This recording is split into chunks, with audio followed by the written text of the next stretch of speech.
अस्सलाम वालेकुम दोस्तों, कैसे हैं आप सब लोग। उम्मीद करती हूँ सब लोग ठीक होंगे और खुश होंगे। तो जी दोस्तों, जो रेसिपी आज मैं लेकर आई हूँ वो है जी चावल की खीर, जो कि बहुत ही मज़े की बनती है और इसका टेस्ट सबसे अनोखा होता है।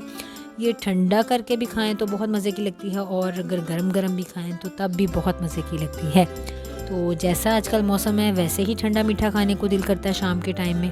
तो चलिए रेसिपी की तरफ चलते हैं और देख लेते हैं कि हमें क्या क्या चीज़ें चाहिए होंगी और इसको हम कैसे बनाएंगे। रेसिपी को एंड तक देखिएगा, कोई भी स्टेप मिस मत कीजिएगा। बहुत इजी एंड क्विक सी रेसिपी है और सब आपकी वाह वाह करेंगे। जी, यहाँ पर मैंने एक पतीले में 3 लीटर दूध ले लिया है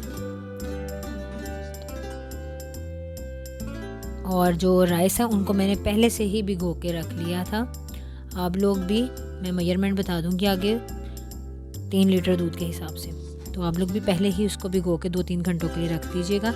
यहाँ पर दूध हल्का गर्म हो गया है और इसमें मैंने तकरीबन 15 से 20 छोटी इलायची, जिनका आगे से मुंह को मैंने खोल के रखा हुआ था, ये मैं डाल दूंगी।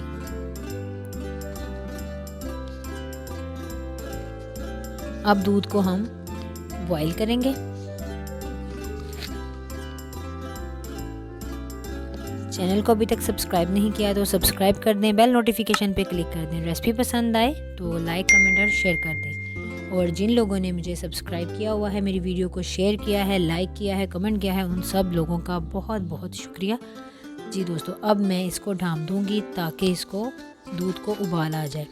हमें दूध को बॉयल करना है, उससे क्या होगा कि इलायची का फ्लेवर और इसकी खुशबू निकल आएगी और उसके बाद ही हम नेक्स्ट स्टेप लेंगे। जी दोस्तों, यहाँ पर आप देख सकते हैं कि दूध उबलना शुरू हो चुका है, इसको तेज़ तेज़ उबाल आ रहे हैं। एक दफ़ा इसको अच्छे से मिक्स करेंगे। अच्छा, जो इसकी साइडों पे हल्की हल्की बलाई आती है उसको हमने इसके अंदर मिक्स करते जाना है, तो इसका टेस्ट बहुत मज़े का आएगा। ये चावल जो कि 200 ग्राम मैंने लिए थे, इनको मैंने पहले ही 1-2 घंटे पहले भिगो के रख लिया। अब मैं पानी निकाल के इसको दूध में डाल दूँगी। तो दोस्तों, ये रेसिपी बहुत ही इजी है, घर के इंग्रेडिएंट से बनने वाली है। मैं कोई कंडेंस मिल्क नहीं यूज़ करूँगी। बहुत से लोगों की मैंने रेसिपीज़ देखी हैं जिसमें वो कंडेंस मिल्क यूज़ करते हैं, तो खीर वो खीर ही क्या जिसमें उसके अपना चावल का, दूध का, इलायची का फ्लेवर ना हो। उसमें आप उसको फ्लेवर देने के लिए बाहर की चीज़ें डालें। तो सिंपल और इजी सी रेसिपी दूँगी मैं आपको। अब चावल डालने के बाद इसको मिक्स कर देंगे और चावल को भी हम अच्छे से पकने देंगे। खीर को हमने तकरीबन थिक होने तक पकाना है, लेकिन हमने वक्फे वक्फे के साथ इसको हिलाते जाना है।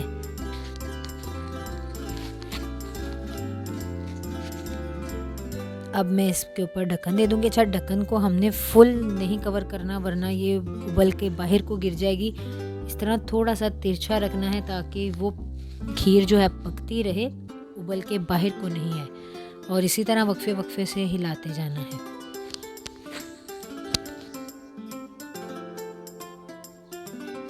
आप यकीन करें कि ये इलायची की जो खुशबू है ना, बहुत ज़बरदस्त उठ रही है और जब से चावल डाले हैं तब से तो ज़्यादा ही मज़े की खुशबू आ रही है। अच्छा, खीर भी 2-3 तरह की होती है। ये तो सिंपल चावल की खीर है।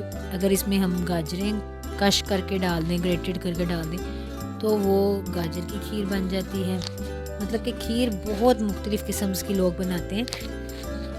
तो मैं आपके साथ जो मैं रेसिपीज़ देखती हूँ और आपके साथ शेयर कर लेती हूँ या मुझे बनानी आती हैं। अब यहाँ पर जब खीर तकरीबन आधी पक गई है, मैं यहाँ पर चीनी शामिल कर रही हूँ 1 कप। लेकिन आप लोग जो मीठा है वो अपने अकॉर्डिंग जो है ना डालिएगा।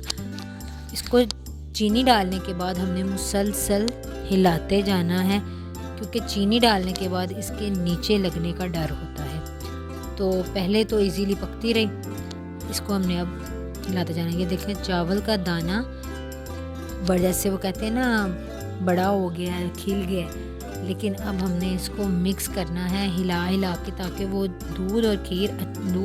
चावल अच्छे से मिक्स हो जाए।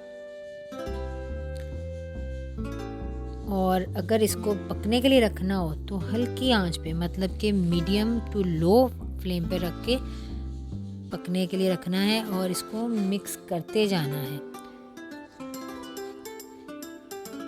अब यहाँ पर मैं बादाम शामिल करने लगी हूँ। जितना आप बादाम पसंद करते हैं आप उतने ज़्यादा ऐड कर लें। मैंने यहाँ पर सिर्फ 2 टेबलस्पून्स बादाम लिए हैं, उनको भिगो के रख लिया था और छील लिया था। अब मैंने इनको तकरीबन एक बादाम को मैंने 2 पीस कर लें, 4 पीसेस कर लें काट के, वो आपकी मर्ज़ी। वो मैंने अब इसमें शामिल कर दिए हैं और इसको मैं अच्छे से मिक्स कर रही हूँ।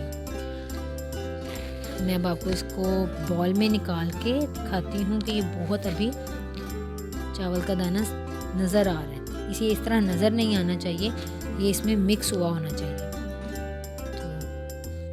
तो इसको अभी हम चम्मच को हिलाते जाएंगे।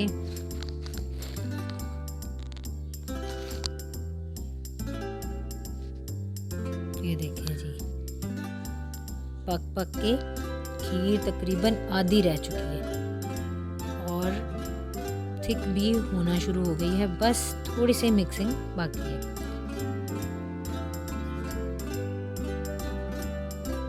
आपको अब मेरे हिलाने से इसकी कंसिस्टेंसी पता चल गई होगी कि थिक हो चुकी है। तो चलिए इसको बॉल में शिफ्ट करते हैं।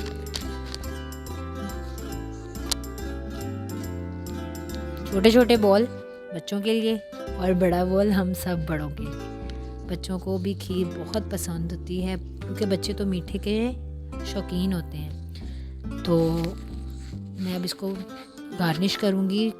मैंने बादाम है जो मैंने बारीक बारीक काट के रखे हुए हैं उनके साथ। आप चाहें तो आप किशमिश, पिस्ता, इन चीज़ों के साथ भी इसको गार्निश कर सकते हैं। चांदी के वर्क ये भी लोग यूज़ करते हैं, लेकिन खीर जो मैं इस टाइम आपके साथ शेयर कर रही हूँ वो बिल्कुल सिंपल है। उसमें कोई ज़्यादा इंग्रेडिएंट्स नहीं गए, जस्ट मैंने बादाम ऊपर से गार्निश के लिए डाले हैं। आप लोग जो पसंद करें आप लोग वो ऐड कर सकते हैं। तो जाते जाते एक ही बात कि अगर रेसिपी अच्छी लगे तो उसको शेयर कीजिएगा, कमेंट कीजिएगा, लाइक कीजिएगा और जल्दी जल्दी से बनाइएगा और फीडबैक दीजिएगा। अब मैं आपसे इजाज़त चाहूँगी। दुआ में याद रखिएगा, अपना ख्याल रखिएगा। अल्लाह हाफिज़।